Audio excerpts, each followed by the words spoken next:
Hello, welcome back for another book review. The background's a little different, the lighting's different because my white lights that I've been using that normally wrapped around my coffin bookcase went to plug those back in after just removing them from my coffin bookcase as it was carefully draped, and now they're dead. So that's the joys of these lights. They just spontaneously die all the time. So anyways, welcome to my Yule tree. I haven't decorated it yet, but here it is. I put lights on it. That's it. One day I'll add ornaments to it. It's gonna have a witchy vibe at some point. I don't even know if it's gonna be this year, but one day it'll have all sorts of witchy regalia. It's just gonna live here for now. So anyways, on to the point. We are talking about this book today. So this is Celtic Lore and Spellcraft of the Dark Goddess Invoking the Morrigan by Stephanie Woodfield. When this book came out, there weren't a whole lot of books discussing the Morrigan, and this was definitely like the book to have at the time. I know there's a few others that have come out after this, and there's at least one that's definitely more of the academic side of things versus more of the witchcraft side of things. This is a witchcraft book. I don't know where you would get that this is an academic book, but yeah, it's not. And that's been one of the biggest complaints that I've seen, is people like just not knowing what they're getting into. Llewellyn isn't an academic publishing house. They're not reaching that audience. That's not who they're intending their books for. That's not what they commission their authors to do, their editors to do. Of course, they want to have some historical accuracy to some degree, but they're not here trying to do that. They're also not really big in the Reconstructionist crowd. I'm sure Llewellyn probably has a handful, maybe, of authors doing that, but for the most part, it's for modern witches with modern practices. We're not trying to reconstruct. We're not academics. We're just your average person who's just trying to know a little bit about a goddess.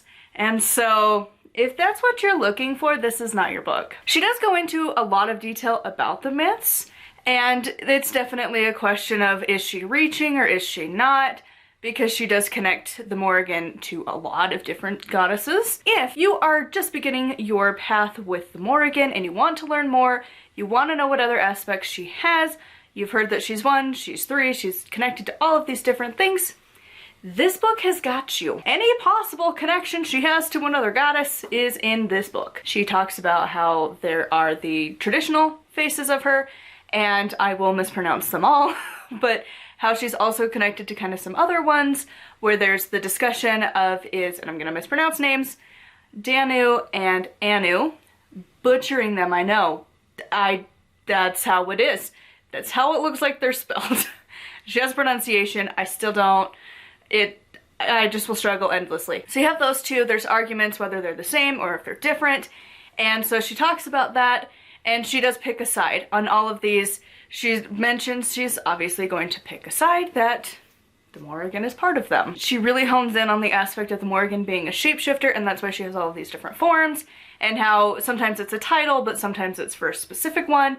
And it's a very complicated deity to work with. And in this book, Stephanie Woodfield tries really hard to show all aspects of that, where it could be one, it could be many, and sometimes it's supported by myth, some of it is UPG and modern cultural meanings of the goddess, which the Reconstructionist crowd is going to get offended at. They really have issues with UPG, unverified personal gnosis, which I struggle with because I'm like, dude, it's all unverified, and honestly, the myths are probably the least likely we should trust, because they're written down by Christians who didn't believe in it and definitely changed the stories to fit their narrative, but we're gonna take that one as is, and people who actively work with this goddess and honor her and worship her, obviously not. Why would we?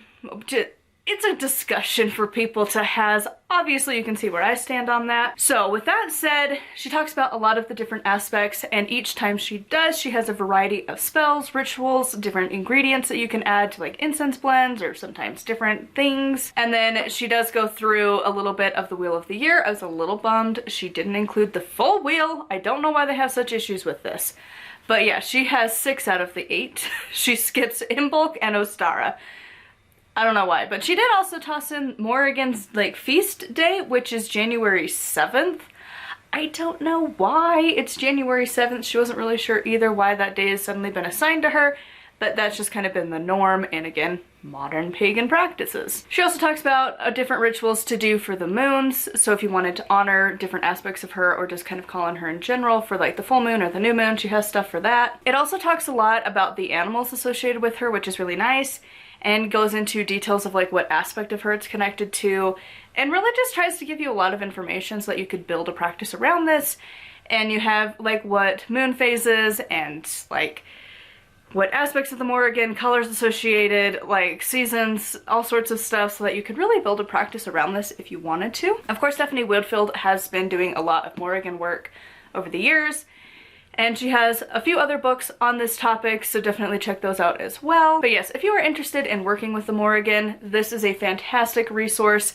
Again, it's not the academic book, but it does give you a lot of background on her myths and explains it in a way that if you aren't an academic and you hate reading academic style books, this is at least digestible, because academic books are not easy reads, to say the least. So anyways, that is going to be it for this book review. I would love to hear your thoughts on this one in the comments down below. Thank you to my patrons. I will have their names here on the screen if you would like to get access to exclusive content. It is patreon.com/nightwillowcrafts. Over there, we will be having the extended discussion on this book here, and then of course I have other things going up on the different tiers, so make sure to check those out as well. And until next time, thank you so much for watching, and blessed be.